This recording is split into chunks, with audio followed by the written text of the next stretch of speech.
सभी सदस्यों को सिंचित करें ताकि वो फलित पल्लवित हो सके। मनु माता जी। सभी को बहुत मेरा हृदय से प्रेम नमन, स्वामी जी को प्रेम नमन। अभी चर्चा आई है कि वो सर्वव्यापक है, वो मिला ही हुआ है। यदि मिला ही हुआ है और ये बात हमने मान ली है तो फिर तो सभी को यहाँ बोध हो जाना चाहिए। इतना सस्ता सौदा नहीं है। ग्रंथ भरे हुए हैं, संतों की वाणी है, सब रहस्य खुले पड़े हैं, लेकिन फिर भी हर मनुष्य अशांत है, पीड़ा में है, दुख में है, तकलीफ में है, द्वंद्व में है। मिलना और नहीं मिलना, इसमें बहुत बड़ा फर्क है, बहुत बड़ा अंतर है। जिसने परमात्मा को जान लिया, परमात्मा में मिल गया, वो है। ये तो सभी संतों की वाणी कहती है कि वो है, लेकिन उस है को अपने भीतर कैसे प्रकट करें, कैसे जानें? क्योंकि वो हमारे भीतर होते हुए भी अप्रकट है। इसका मतलब ये नहीं कि वो प्रकट नहीं है, हम नहीं देख पा रहे हैं, हमारी अवस्था नहीं बदल रही है, तो कोई तो कारण है ना। तो शब्दों से तो बात बिल्कुल बनेगी नहीं। शब्द केवल और केवल सहारा मात्र हैं, केवल सहारा, ताकि हम उस बात को जान जाएं कि कुछ ऐसा अमृत तत्व, जिस तत्व बोधि संत की बात स्वामी जी ने की है कि ऐसा अमृत तत्व हमारे भीतर है, जिसको जानते ही हमारा जीवन सुंदर, सुखी, प्रेमपूर्ण हो जाता है। अब सबके अपने अपने मार्ग हैं, सबकी अपनी अपनी खोज हैं, दिशाएं हैं, रास्ते अनंत हैं, लेकिन मंजिल एक है। रास्तों से गुजरने के बाद फिर जिसने भी जाना है, उसने फिर रास्तों का जिक्र नहीं किया, उसने मंजिल की बात कही और इतना ही कहा कि वो है और वो तुम्हारे भीतर मौजूद है। क्योंकि सबकी मन स्थिति अलग है, सबके संस्कार अलग हैं और सबका विश्वास भी सब जगह नहीं टिकता। तभी तो इतने गुरु हमारी इस पृथ्वी धरा पर, इतने संत परमात्मा की दया कृपा से अवतरित हुए, उनका अवतरण हुआ, ताकि जैसा जैसा जिसका जहाँ विश्वास जुड़े, वो वहां से ज्ञान को प्राप्त करके और एक सीधा सरल मार्ग, सहज मार्ग जो हमारे भीतर मौजूद है, उसको सरलता से जान जाए, सहजता से जाने। ये बहुत सहज है। सहज इसलिए है क्योंकि वो है, वो मौजूद है, इसलिए ढूंढने का तो सवाल अपने भीतर ही है। ढूंढ मुझको अपने भीतर, मैं तो तेरे पास हूँ। मैं ना काशी, मैं ना मथुरा, मैं ना गिरी कैलाश हूँ। तेरे भीतर मेरी बैठक, आंख से तू देख ले। मैं नहीं पृथ्वी की मूरत, मैं नहीं आकाश हूँ। ढूंढ मुझको अपने भीतर, मैं तो तेरे पास हूँ। तो भीतर का रहस्य कैसे पता चले? हम आए शरीर में कैसे? 5 तत्व का हमें शरीर मिला, मन इंद्रियां मिली और मन इंद्रियों के अधीन हमने बाहर के ज्ञान को पढ़ा, संतों की वाणी को पढ़ा, सुना और एक जिज्ञासा पैदा हुई, एक खोज पैदा हुई कि ऐसा क्या है जो संतों ने पाया है। उन्होंने उस आनंद और प्रेम को गाया है। तो सब ऐसा जीवन, सुखी जीवन चाहते हैं। सब उस स्थिति को, उस आयाम को पाकर और उस अमृत में प्रवेश करना चाहते हैं। सबकी चाह एक ही है यहाँ। भले ही कोई यहाँ किसी भी स्थिति में रह रहा हो, अमीर हो, गरीब हो, किसी भी स्थिति में हो, लेकिन खोज सबकी तृप्ति की है, शांति की है, विश्राम की है। और बड़े बड़े जो धनाढ्य थे, लता मंगेशकर जैसी, सिकंदर जैसे, सब ने अंत में यही कहा कि वे अतृप्त गए, संतुष्ट नहीं हुए जीवन से, धन पाकर भी। कबीर जैसे जो एक साधारण जुल्हाए थे, उन्होंने राम रस कहना कि दुखिया सब संसारा, सुखिया नाम अठारा। जिसके पास नाम का आधार है वही सुखी है। तो वो नाम का आधार बिना मूल का जो हमारे भीतर ही मौजूद है, उसको जानकर हम उस सुख को प्राप्त कर सकते हैं जो कभी ना बदलता है, ना घटता है, ना बढ़ता है। उसमें हम स्थिति प्रज्ञ होकर इस संसार की लीला का जो जो परमात्मा ने सबके माध्यम से अनंत अनंत रंग रूप में सजाई हुई है, तो उसका आनंद लेते हैं। लेकिन जब तक हम मन के अधीन है, जब तक हम अपनी वास्तविकता को नहीं जानेंगे, तब तक हम मन आनंद में दुखी सुखी, लाभ हानि, पाप पुण्य, ये हमारे अंदर घटनाएं घटती रहेंगी और एक मैं भाव हमारा कभी भी समाप्त नहीं होगा। तो इसका एक ही सरल और सीधा जो उपाय है, जो मैंने जाना है गुरु कृपा से, गुरु भक्ति से, गुरु शरण से, एक ही केवल और केवल रास्ता है। चाहे किसी भी रास्ते से जाओ, अपने भीतर थोड़ी देर सुबह और शाम जब भी वक्त मिले आंख बंद करो और अपने को पढ़ो। हमारे भीतर विचार का लोक है, यानी मन माने संसार, संसार माने विचार। जो हमारे भीतर विचार उठते हैं उनको देखो कि हमारे विचार किस तरह के, हमारे मन की मांग क्या है। क्योंकि सूक्ष्म से सूक्ष्म अंदर हमारे मन विचार उठाता रहता है, कुछ ना कुछ उसके अंदर चलता ही रहता है। ये मन की गति ऐसी है, ये इतनी तीव्र है, इतनी तीव्र गति है, ये कभी रुकती ही नहीं। जब भी हम खामोशी से बैठते हैं, दिन भर का जितना भी हमने पढ़ा है, सुना है, चाहे वो अच्छा है बुरा है, चाहे वो सत्संग है, चाहे वो कुछ भी बात है, हमारे अंदर चलती ही चलती है। ऐसा हो ही नहीं सकता कि हमारे अंदर ना चले। तो शांत बैठने का मतलब ये है कि स्वयं के साथ जुड़ना। स्वयं क्या है? पहले हम मन के साथ ही हमारी गति रहती है। हम मन को ही देखते हैं, मन हमारे अंदर चलता रहता है। भले ही हम मन के साक्षी हो जाएं, लेकिन विचार चलते ही रहेंगे, चलते ही रहेंगे। लेकिन जब हम ये संकल्प अंदर कर लेते हैं कि मैं विचार को देखने वाला हूँ, विचार से मेरा कोई संबंध नहीं है, यानी केवल केवल पहले ये क्रिया जो हमारे अंदर घटती है, ये देखने मात्र से घटती है। यानी हम उस संकल्प को सिद्ध करते हैं कि मेरे अंदर जो विचार है, ये विचार अलग है और मैं केवल देखने वाला हूँ। ये बिल्कुल सहजता से आप देखें, इसमें कोई एफर्ट नहीं करना है, कोई शक्ति नहीं लगानी है, कोई शरीर को कष्ट नहीं देना है, बुद्धि का प्रयोग नहीं करना है, आंख नहीं देखनी है, कान नहीं सुनने हैं, केवल केवल अपने अंतर दशा को हमें पढ़ना है। फिर हमने विचार को देखा, तो विचार देखने के बाद हमें पता चला विचार किस तरह के हैं, हमारे कौन से विचार हमारे अंदर, क्योंकि विचारों का भी शुद्ध अशुद्ध, अच्छे बुरे, किस तरह के विचार हैं। तो उन विचारों को फिर हम देखें। अगर हमारे विचार सत्संग के हैं और ध्यान के हैं, तो दी बेस्ट हम उन विचारों के साथ हमारा जो भाव है, एक सुंदर अवस्था बनेगी हमारे। अगर हमारा विचार है कि हमने संसार का कुछ कहीं से ले लिया, किसी ने हमें कुछ कहा गलत सही, हमारा किसी से झगड़ा हुआ, पत्नी से लड़ाई हुई, बच्चों की चिंता है अंदर में, या धन की चिंता है, मकान बनाना है, तो उस चीज को भी आप बहुत सूक्ष्मता से अंदर पढ़ें कि क्या मेरे अंदर, किस तरह की मेरे अंदर क्या विचार है। क्योंकि विचारों से ही हमारे जीवन का रूपांतरण होगा। और अध्यात्म है आपके संकल्प को एक संकल्प में परिवर्तित हो जाना, यानी मैं कौन हूँ, कहाँ से आया हूँ और कहाँ जाऊंगा। जब ये केवल केवल एक विचार आपके अंदर आ जाए, परमात्मा कैसा है, कहाँ रहता है, मैं परमात्मा को जानना चाहता हूँ, तो ये दृढ़ संकल्प जब आपके अंदर होगा, तो फिर सत्संग और जो भी, क्योंकि वो तो ब्रह्मांड में मौजूद है, वो सत्ता तो कहाँ ना, जितने आज तक गुरु हुए हैं और जो आगे भी होंगे, सब उस विराट गुरु में समाहित हैं। तो सत्संग के वचन हमारे अंदर एक दवाई का काम करते हैं, एक औषधि का काम करते हैं। तो जैसे ही हमारे अंदर ये संकल्प दृढ़ होगा कि ये 2 घंटे मेरा संकल्प बस यही है कि ना मैं घर के बारे में सोचूं, ना मैं परिवार के बारे में सोचूं, ना मुझे कुछ नहीं विचार सोचना है। पहले प्रार्थना में डूब जाएं बहुत अच्छे से। जिसका भी आप इष्ट को प्रेम करते हैं, अपने इष्ट को अपने मस्तक में लाकर उनको प्रार्थना करें, हे मेरे मालिक, मुझे बस तेरी ही शरण चाहिए, क्योंकि मुझे पता चला है कि जाना यहाँ से सच्चाई है और सब लोग जा रहे हैं।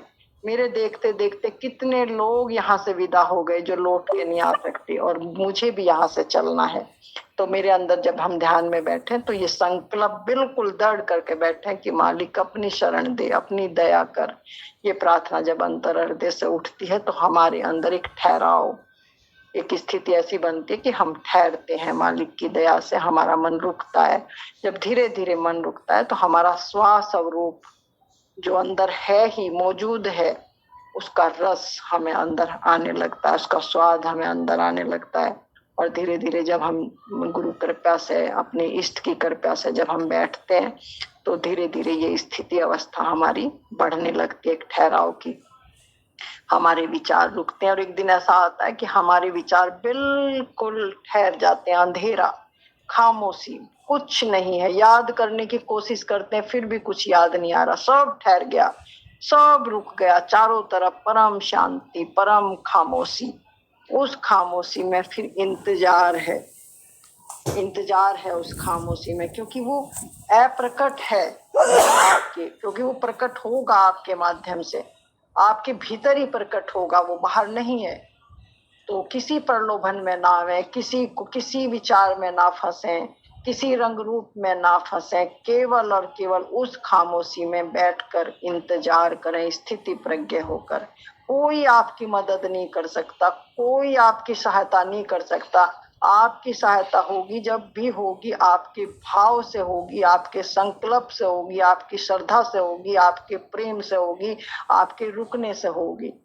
जब आप रुकेंगे, ठहरेंगे, तो उस ठहराव में, जैसा कहा ना कि जब बिल्कुल समुद्र ठहर जाता है तो एक तरंग भी उसमें उठती नहीं है। तरंग का मतलब है विचार, और ठहरने का मतलब पूरा अस्तित्व रुक गया, पूरा अस्तित्व। यानी जो जो आपको अनेक अनेक रूपों में बाहर दिखाई देता है, पेड़ में, पौधे में, पशु में, पक्षी में, सूरज में, चांद में, सितारे, ये पूरा आप इसको ब्रह्मांड समझो, पूरा अस्तित्व है ये, पूरा अस्तित्व। और इस अस्तित्व में ही ये घटनाएं सब घट रही हैं, सब रंग रूप इसी अस्तित्व में। और यही अस्तित्व आपके अंदर है, बिना रंग रूप, बिना भेद के ठहरा हुआ अस्तित्व, बिल्कुल रुका हुआ अस्तित्व। ना वहां रंग है, ना रूप है, ना भेद है, कोई विचार नहीं है। क्योंकि मन जब तक है, जब तक वो भेद करता है, और जब तक भेद है आप एक तत्व में समाहित नहीं हो सकते। तो आप ठहरें, और ठहर के रंग रूप भेद से नारा, वहां केवल और केवल आपको खामोशी मिलेगी, अंधेरा मिलेगा। ये भी मन का ही संकल्प है। उस जब खामोशी में और ठहराव में जब आपको बैठना आ जाएगा, आप स्थिति प्रज्ञ होंगे, आप उस ठहराव में, तो उस दिन वो अकस्मात ही किसी दिन ऐसे ही घटना घट जाएगी, वो प्रकट हो जाएगा, और आप खुद ही अवाक रह जाएंगे, खुद ही अवाक रह जाएंगे कि मैं मतलब कैसे कैसे हो गया ये, जो प्रयास से नहीं हुआ, कैसे हो गया ये।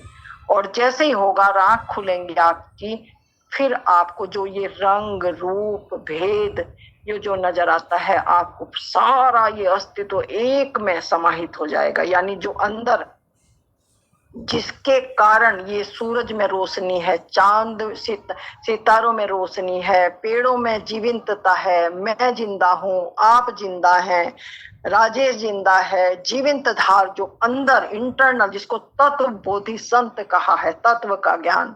यानी तत्व तो सभी परम तत्व में विलीन हो जाना, वो परम तत्व में जब विलीन हो जाएगा तो वो अंदर का जो रहस्य है वो एकदम खुल जाएगा। और खुलते ही आप एकाकार में, एक समग्र में एक का दर्शन होगा, एक का दर्शन होगा। फिर आप देख भी सकते हो परमात्मा को, सुन भी सकते हो। आपको सब पूरे ब्रह्मांड का, पूरी सृष्टि का रहस्य जो पर्दा था मन के कारण, वो एकदम हटेगा, पूरा नजारा आपके सामने होगा। और जिस दिन से ये आपकी अवस्था बदलेगी, फिर आप वो नहीं रहने के, फिर वो रहने के नहीं। कहना प्रेम गली अति संकरीता में दो न समाये, दो का काम खत्म हुआ। अब आपका जीवन इतना आनंदित होगा, उत्सव से भरा हुआ होगा, प्रेम से भरा हुआ होगा। आपको पता होगा कि मेरे दिन यहाँ कितने हैं चलने के, मुझे यहाँ से, क्योंकि शरीर का त्याग होना ही पड़ेगा, ये तो सच्चाई है। आप ये भी जान जाएंगे कि मुझे चलना है यहाँ से, और कब चलना है ये भी आपको खबर लग जाएगी। यानी मृत्यु का जो बोध था वो भी आपके सामने प्रकट हो जाएगा, खुल जाएगा। फिर इसलिए प्रेम होता है क्योंकि आपको अपनी समय और सीमा का पता चल जाता है, क्योंकि रहस्य खुल गया, प्रकृति ने आपको आजाद कर दिया, मुक्त कर दिया। अब प्रकृति परमात्मा कहता है कि तूने इस रहस्य को जान लिया, इस लीला को समझ लिया, अब खेल तू। अब कर्म करते हुए आप निष्कर्म में प्रवेश कर जाते हैं। कोई आप पे अब कर्म बंधन नहीं है। आप जो चाहे, जैसा जीना चाहे, जो करना चाहे, आप स्थिति प्रज्ञ होकर अपने स्वरूप में आप उस अवस्था का आनंद ले सकते हैं, क्योंकि खेल ही तो है ये। कृष्ण चेतना में आप आ गए, ये खेल है, ये लीला है, तो इस लीला का आप फिर आनंद लेते हैं। लेकिन ठहरना बहुत जरूरी है। जब तक आप किसी भी मार्ग से चले जाओ, चाहे ज्ञान मार्ग से जाओ, भक्ति मार्ग से जाओ, तंत्र से जाओ, अनेक 126 विधियां ओशो ने दी हैं। क्यों दी विधियां? क्योंकि ओशो ने 28,000 घंटे बोला है, तो क्यों बोल रहा है इतना? लेकिन बोलने के बाद फिर कह दिया कि मैं तुम्हारी कोई मदद नहीं कर सकता। मीरा गली गली नाचती फिरी, रोती फिरी, कृष्ण कृष्ण गाती फिरी, लेकिन कृष्ण प्रकट होते हैं, कहते हैं मीरा मैं तेरी कोई मदद नहीं कर सकता।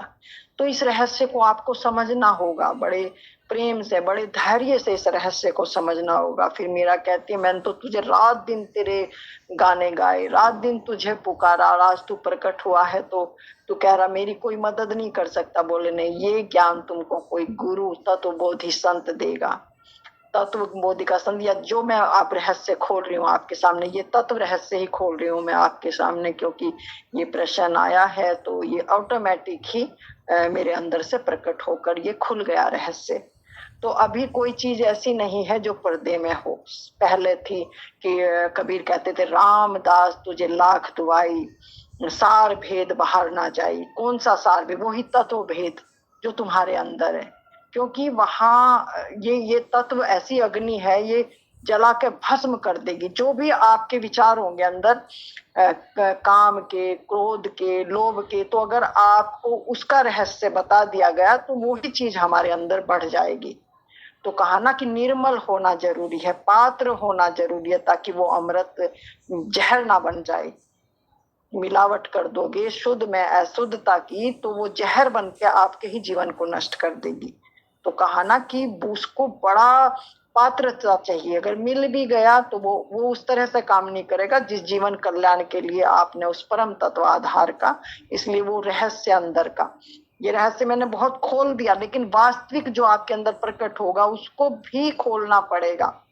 आपके अंदर जो प्रकट होगा, जैसा आपका श्वास है ऐसे ही है अमृत आपके अंदर। कहा ना कि पानी में मीन प्यासी, मुझे सुन सुनावे हासी।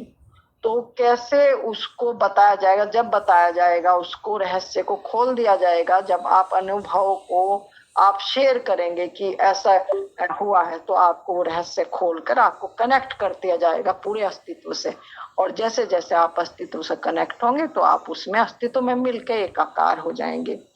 और यही जीवन है, यही जीवन का रहस्य है। जिसने जीवन को जाना, जीवन के रहस्य को जाना, वो प्रकृति परमात्मा में मिलकर एकाकार हो गया। तो हमारा जो मनुष्य जन्म है, मनुष्य जन्म का यहाँ यही आने का केवल और केवल जानना यही है कि मैं कौन हूँ, मृत्यु को जानना।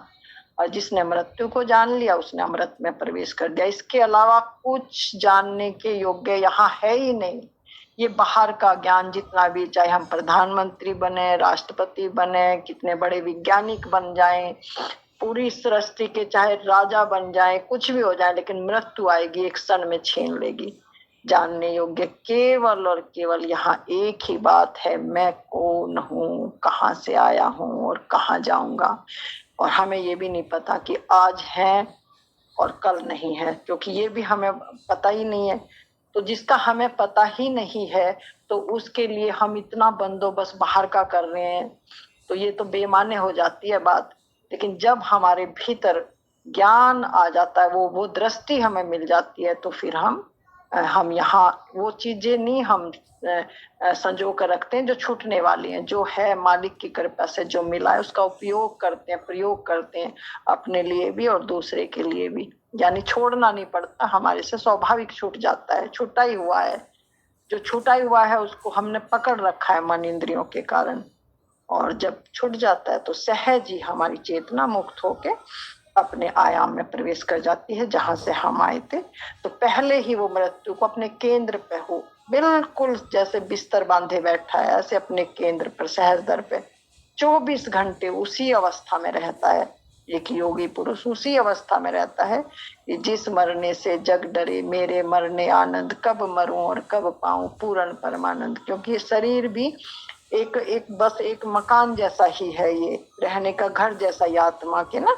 तो जब आत्मा को जान लेता है तो वो परमात्मा में विलीन होकर इस शरीर को भी समय से पहले यानी मृत्यु से पहले खाली कर देता है कि मालिक मैंने जो पिंजरा मुझे ये मिला था, ये कैद मैं अपने संकल्प और विचार के कारण मैं कैदी बना इस पिंजरे में, तो इस पिंजरे को मालिक की दया से गुरु कृपा से मैंने पहले ही इसको खाली कर दिया। तो अब कोई भारी नहीं है।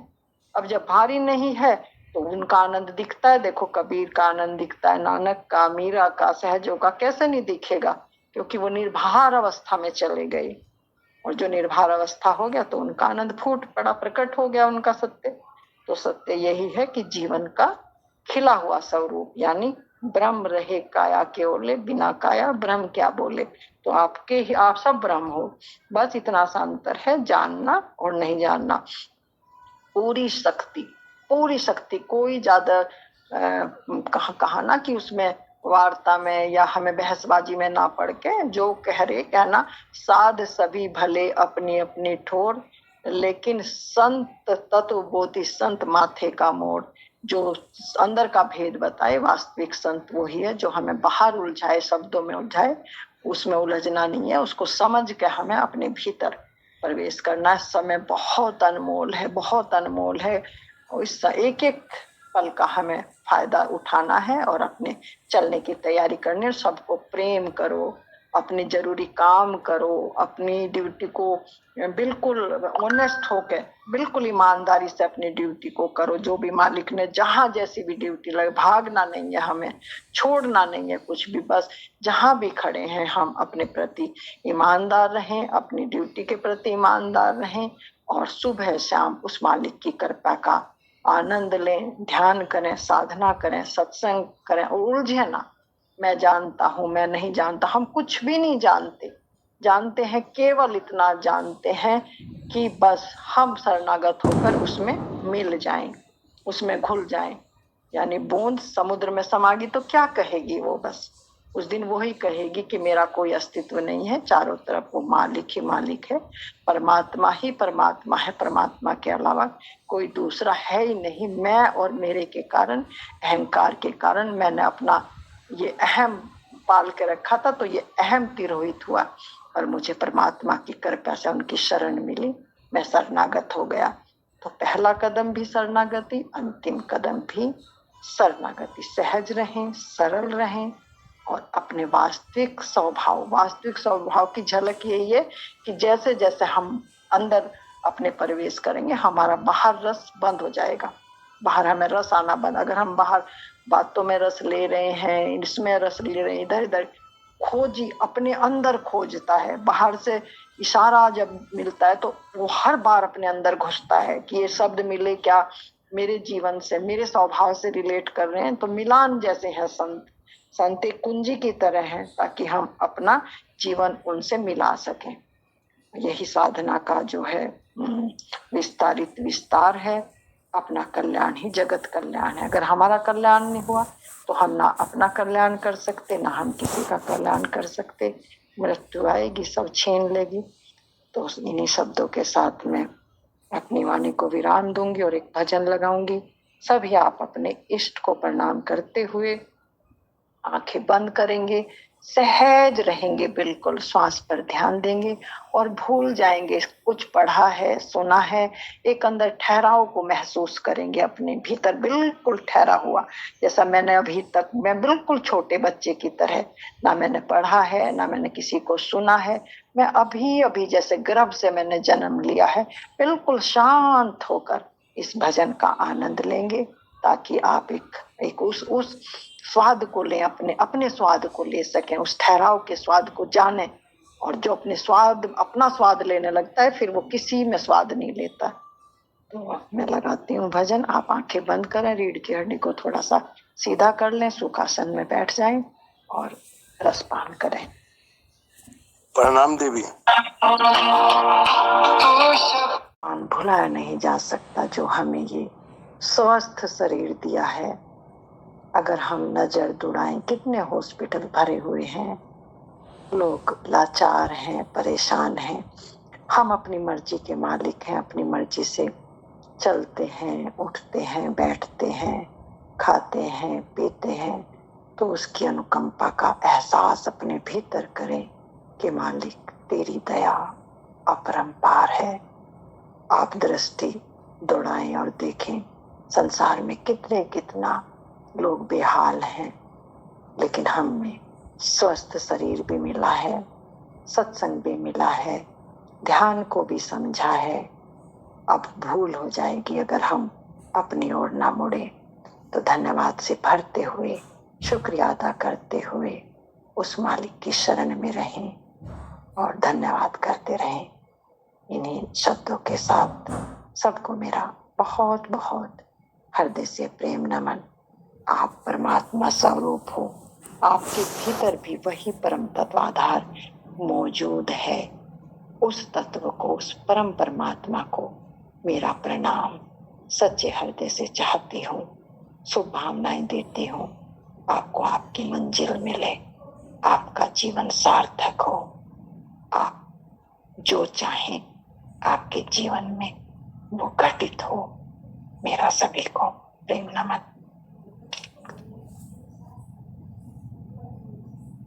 माता जी ने अभी प्रेम की जो वर्षा की हमारे बीच में, निश्चित तौर से उनका नियमित आकर के सभी बच्चों के लिए एक आशीर्वाद देना बहुत ही उत्कृष्ट मातृत्व भाव है। हम उनका सादर अभिनंदन करते हैं। और इसी के साथ हमारे बीच ये राज पटेल जी हैं, तो हम उनसे निवेदन करेंगे कि वो भी इस ज्ञान चर्चा में अपनी जानकारियां सभी के बीच साझा करें। पटेल जी। प्रणाम सभी को, प्रणाम। कोटि कोटि वंदन सभी को।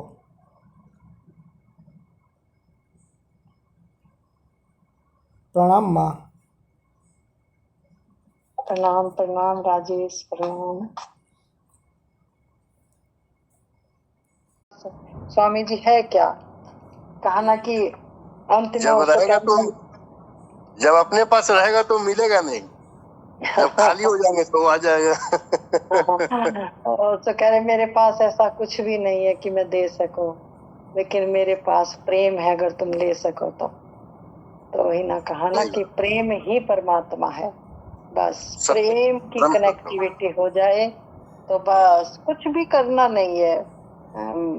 हम बहुत हाथ पार फेंकते हैं कि पता नहीं ऐसे ऐसे, तो तृप्ति नहीं है, विश्राम नहीं है, शांति नहीं। कहा ना कुछ करना नहीं है, अपनी वास्तविकता को जो है ही मौजूद उसमें ठहरना आ जाए। कहना दौड़ बंद हो जाएगी, बाहर की दौड़ जितनी जितनी बंद होगी, भीतर हम ठहरेंगे, उतना उतना ही हम अपने स्वस्वरूप के नजदीक जाएंगे और एक दिन उसमें विलीन हो जाएंगे। और जब विलीन हो जाएंगे तो, क्योंकि अब देखो यात्रा अंदर से चल रही है, बात बाहर से चल रही है, तो इस बात को बड़ी गहराई से, बड़ी सूक्ष्मता से समझें कि ये वाणी, जो वाणी बोल रहे हैं, जो बल आ रहा है वाणी में, ये हमारे अंदर वो परम तत्व मौजूद है, जीवित है, हम जिंदा हैं, तभी तो हम बोल पा रहे हैं। तो उसी को जानना है जो बोल रहा है। ये आप सुन रहे हो, किसके माध्यम से सुन रहे हो? उस ब्रह्म के माध्यम से ही सब घट रहा है। जो भी है पूरा अस्तित्व उसकी तरंग है, ये सब पूरा अस्तित्व उस ब्रह्मांड की तरंग है। और ये हम भी तरंग के रूप में यहाँ छिटके हुए हैं, एक कण मात्र है हम, अंश रूप में हमारे अंदर वो मालिक का जो तरंग है वो मौजूद है। तो उसके गुण धर्म बिल्कुल इक्वल है। लेकिन जब तक हमारे मन में मिलावट है, जब तक हम बाहर के ज्ञान को नहीं छोड़ेंगे, भीतर अपने अस्तित्व से नहीं जुड़ेंगे, तो मिलेंगे कैसे हम? तो ये छोड़ेंगे तो खाली करेंगे और अपने स्वस्वरूप में ठहरेंगे। धीरे धीरे धीरे धीरे 1 घंटा ठहरेंगे, फिर 2 घंटा ठहरेंगे, फिर 3 घंटा, क्योंकि सीमा है ना, दिन के बाद रात आएगी और रात के बाद उजाला। तो जैसे जैसे हम भीतर हमारे ठहराएगा तो हमारा अस्तित्व बड़ा होता चला जाएगा, विराट होता चला जाएगा। और जब समय सीमा से बाहर चले जाएंगे तो फट उसमें गिर जाएंगे हम, बूंद मिली सागर में। तो कहा ना कि सागर में मिलते ही बस पूरा अस्तित्व एक होगा, पिंडे सो ब्रह्मांडे। अब अंतर ही नहीं रहा, जो पिंड में है वो बाहर है, जो बाहर है वो अंदर है। कहा ना खुली आंख से हंस हंस देखो सुंदर रूप निहारो। अब आंख बंद करने की जरूरत नहीं, अब चर्चा की जरूरत नहीं है, अब ध्यान ज्ञान की जरूरत नहीं, अब आनंद लेगा अपना, वो अपना स्वारस का आनंद लेगा। जो जन्मों जन्मों से उस आनंद से वंचित था, उस प्रेम से वंचित था परमात्मा के, अब 24 घंटे उस प्रेम की गंगा में स्नान कर रहा है। वो राम रस बह रहा है अंदर ना, और राम रस में वो है ना 61 घाट मेरे घट के अंदर, उसी में मल मल नहाऊंगा। बाहर स्नान की जरूरत नहीं है मुझे। शरीर के साथ जो मुझे कष्ट किया मैंने, आंख मूंदी, मंदिर गया, मस्जिद गया, गुरुद्वारे गया, कहाँ कहाँ नहीं मैंने माथे रगड़े, लेकिन जब पाया तो अपने भीतर पाया। माला फेरू ना हरि भजू, मुख से कहूँ ना राम, मेरा सुमरन हरि करे मैं करूं विश्राम। अब विश्राम आ गया। जो जन्म जन्म की थकान थी, जो जन्म जन्म की दौड़ थी, जन्म जन्म की जो प्यास थी, भूख थी, चाह थी, परमात्मा में मिलके पूर्ण शांति, पूर्ण तृप्ति, पूर्ण विश्राम। अब कहा ना कि ना दौड़ा, ना भागा, ना लेटा कभी मैं, ना जो था पहले अब भी वही रूप मेरा, मेरा रूप मुझको सहज में लगाया। ऐसी कृपा हो गई मालिक की, गुरुदेव की ऐसी कृपा हो गई कि मेरा रूप जो मैं भाग भाग के सोच रहा था कि मैं, आप कह रहे कि ना मैं लेटा, ना मैं भागा, ना मैं दौड़ा कभी मैं, जो था पहले अब भी वही रूप मेरा, मेरा था ही वही रूप था मेरा, लेकिन मैं भूला हुआ था। मेरा रूप मुझको सहज में लखाया, मुझे सहज में ही मिल गया। आंख मूंद के मैं बैठ गया और मेरा मालिक मुझे मिल गया। तो जब तक ये अवस्था नहीं आती तो हमें खोज करनी पड़ेगी, लेकिन खोजते खोजते जब थक जाएंगे तो मालिक अपने आप दया कृपा करके प्रकट हो जाता है अपने आप ना। अंत में हम यही कहना चाहेंगे कि ध्यान ही वो मार्ग है मालिक तक पहुंचने का, ध्यान के अलावा कोई मार्ग ही नहीं है। करने का बोध समाप्त नहीं करोगे तब तक वो आएगा नहीं।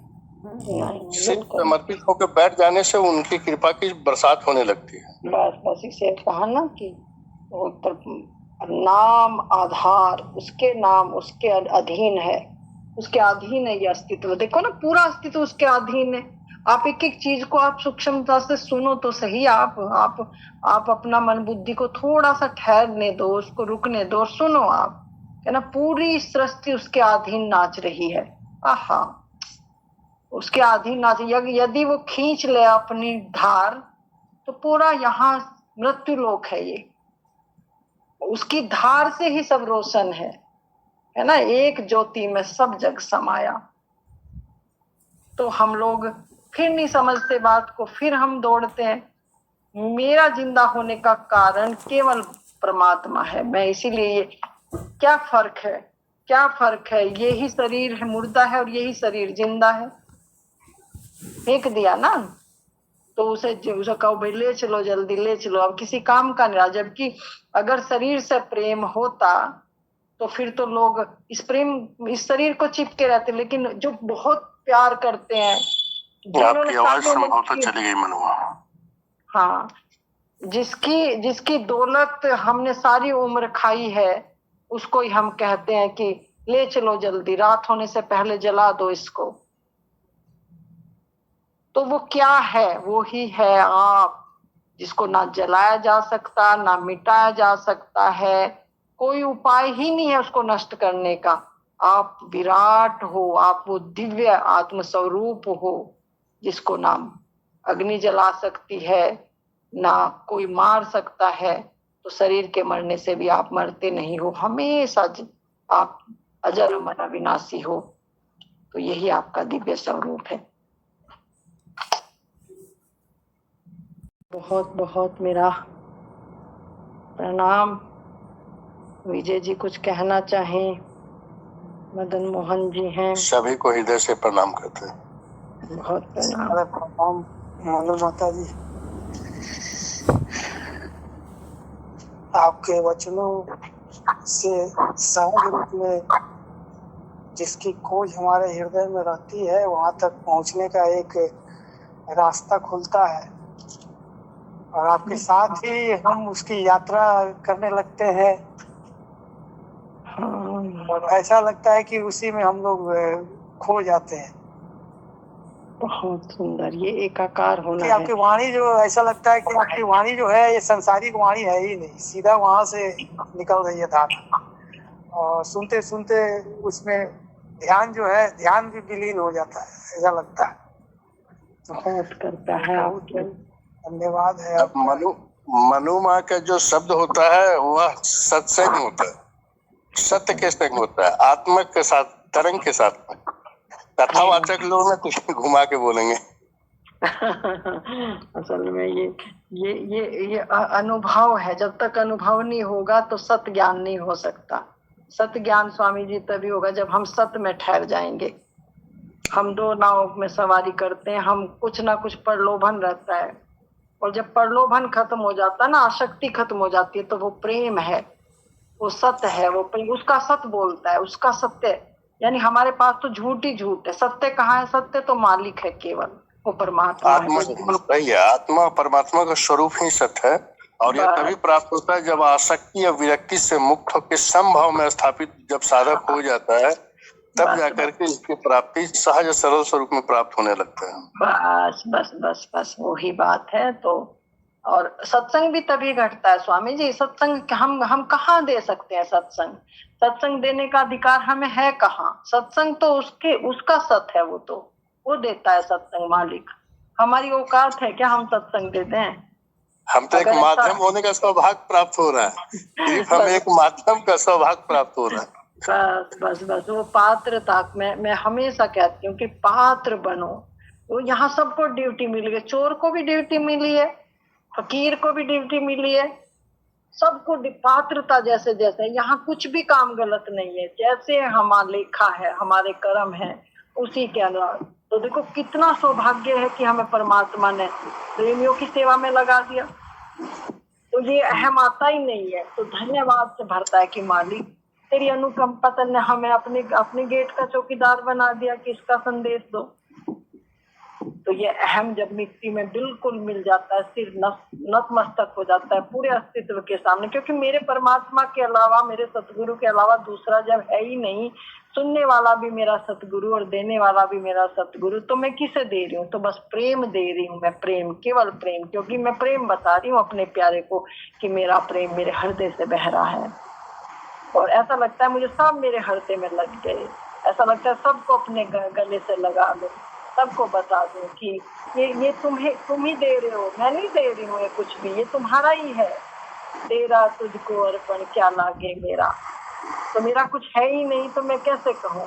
ये तो तुम्हारा ही है, तुम्हारे लिए ही उस मालिक ने भेजा है, उस मालिक का हुक्म है, क्योंकि आप पात्र हो इन शब्दों की। जब ये भाव अंदर में, और ये तो शब्द कहने पड़ते हैं, ये आ ही नहीं रहा, ये तो मैं अवस्था बता रही हूँ कि ऐसी अवस्था रहती है अंदर, चेंज नहीं होती अवस्था।